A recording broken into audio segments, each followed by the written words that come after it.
Ahojte, zdravím vás a vítam vás už pri poslednej epizóde z našej minisérie Náuky o čakrách.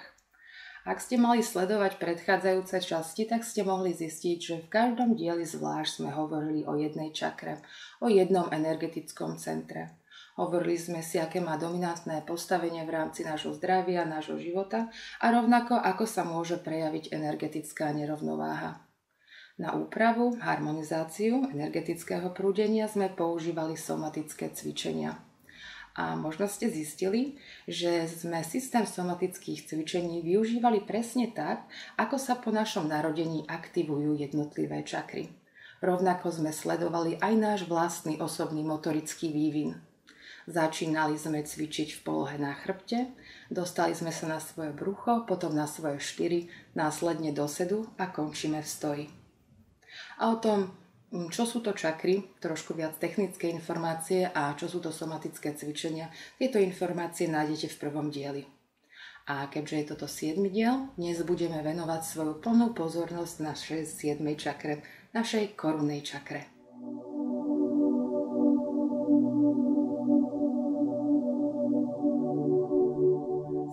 Čakra, naša korunná čakra.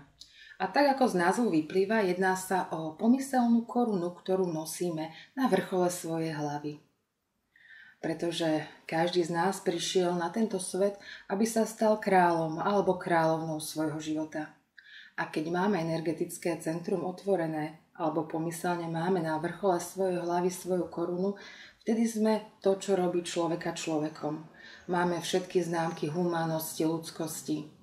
Dokážeme pocítiť súcit k sebe samému a rovnako dokážeme pocítiť súcit k ostatným. Dokážeme pochopiť samého seba aj za chyby, ktoré robíme. Dokážeme sa v tejto situácii podporiť. A rovnakú podporu a pochopenie máme aj pre chyby iných. Z tohto miesta môžeme jednoducho žiariť. A môžeme žiariť aj na cestu tých, ktorí hľadajú svoj smer. Dokážeme spolupracovať, dokážeme viesť, a to silou čistej lásky. Čo sa stane, keď je energetické centrum uzatvorené? Tak najčastejšou bariérou sú vlastné putá, možno okovy, možno obmedzujúce vzťahy a väzby, ktoré si vytvárame a nevieme ich nechať uvoľniť. A to je aj kľúčovým slovom pre harmonizáciu našej korunnej čakry, nechať veci ísť. Vzdať sa nepotrebných, možno obmedzujúcich väzieb, či už sú k hmotným veciam, k činnostiam alebo k ľuďom.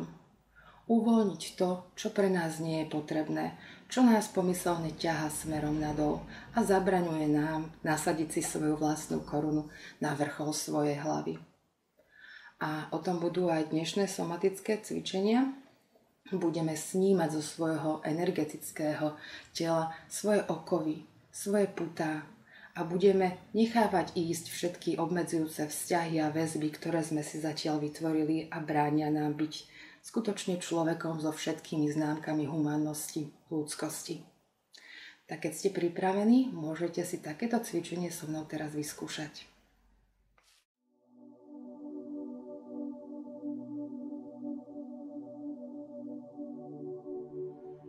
V dnešných somatických cvičeniach budeme cvičiť v stoji a budeme uvoľňovať všetky nepotrebné putá, okovy, väzby, vzťahy, ktoré pre nás nie sú už potrebné a zaťažujú nás, zaťažujú náš energetický systém. A skutočne to môžu byť väzby k hmotným veciam, môžu to byť väzby k činnosti, alebo to môžu byť väzby, ktoré pre nás nie sú potrebné v rámci medziľudských vzťahov. Takže zaujmeme pohodlnú pozíciu, môžeme si mierne rozšíriť nohy a budeme z energetického centra odstraňovať, nechávať ísť všetko to, čo tam nepatrí. A bude to vyzerať možno veľmi zvláštne, ale vôbec sa nebojte, pretože budeme vytriasať svoje energetické telo. Takže začneme najprv pravou rukou, začneme ju jednoducho triasť. Ako keby sme zo svojho energetického centra odstraňovali to, čo tam nemá byť, čo nie je potrebné, nechávame to ísť. A je úplne jedno, ako sa vaša ruka hýbe. Dôležitý je teraz náš zámer. Pracovať so svojím energetickým centrom a uvoľňovať všetko to, čo chceme uvoľniť práve teraz. Nie je tam zlý alebo dobrý pohyb, proste sú to naše pohyby nášho tela.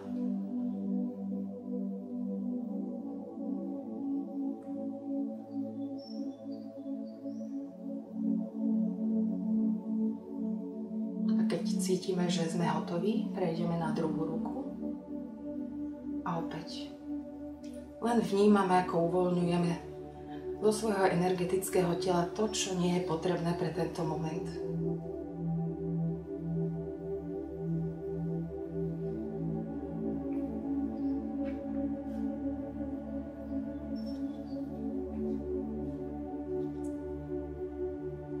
A teraz obidve ruky naraz.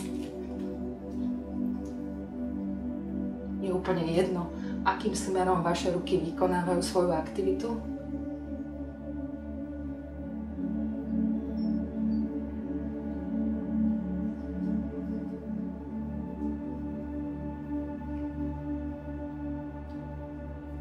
Tak, keď sme hotoví, prejdeme teraz na svoje nohy. Je fajn, keď sa môžete niečoho chytiť, pretože budeme rovnako vytriasať naše nohy.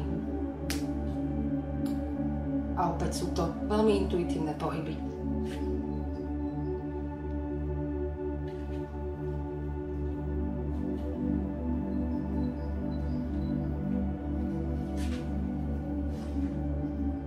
Tak.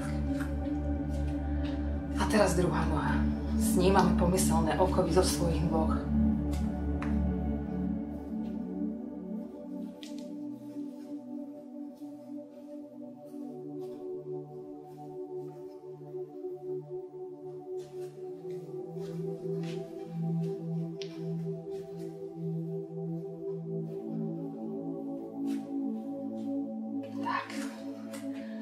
A teraz vyšejkujeme celé svoje telo. A jednoducho sú to zase intuitívne pohyby, ktoré vykonávame práve teraz.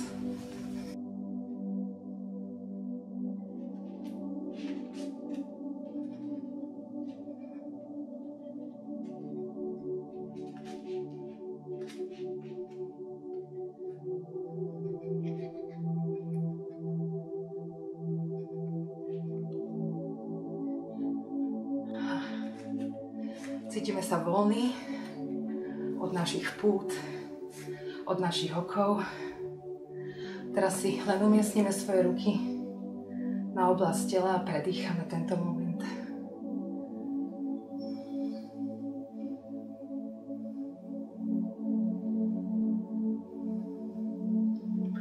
Môžeme sa jemne knísať, kolísať.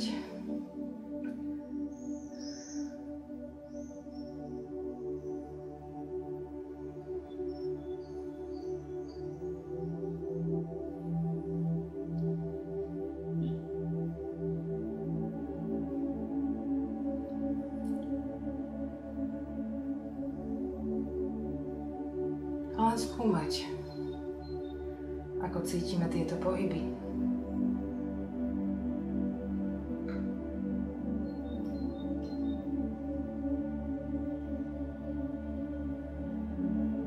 Ako sme možno vytriasli zo svojho energetického systému všetko to, čo nebolo potrebné.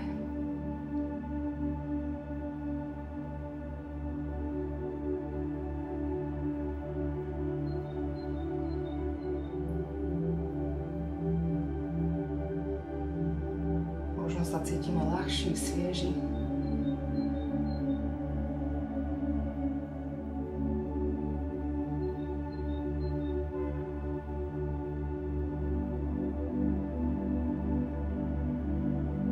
Možno viac slobodný a v mieri so sebou samým.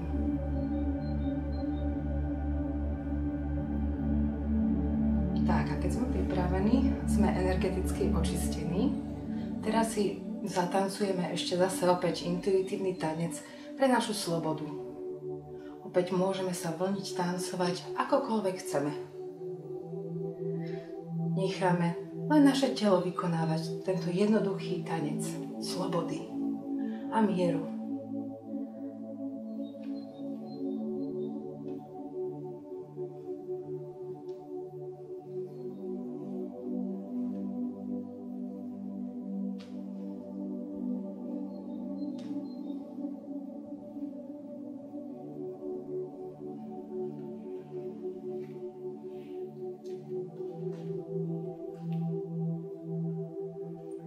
vaša oslava, za energetickú očistu, ktorú sme práve podstúpili.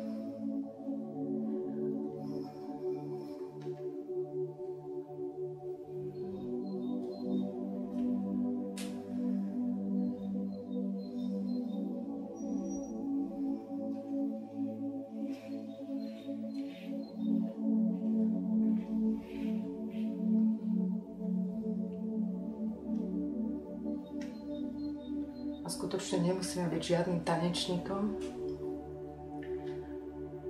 Sú to len naše úplne vlastné a autentické intuitívne pohyby, ktoré práve teraz vykonáva naše telo.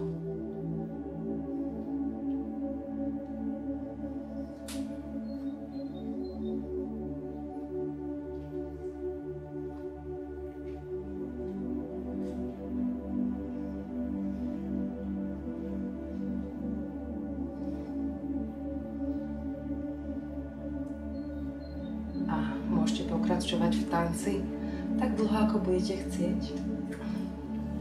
A ja sa pre túto záverečnú epizódu s vami rozlúčim a želám vám všetko dobré.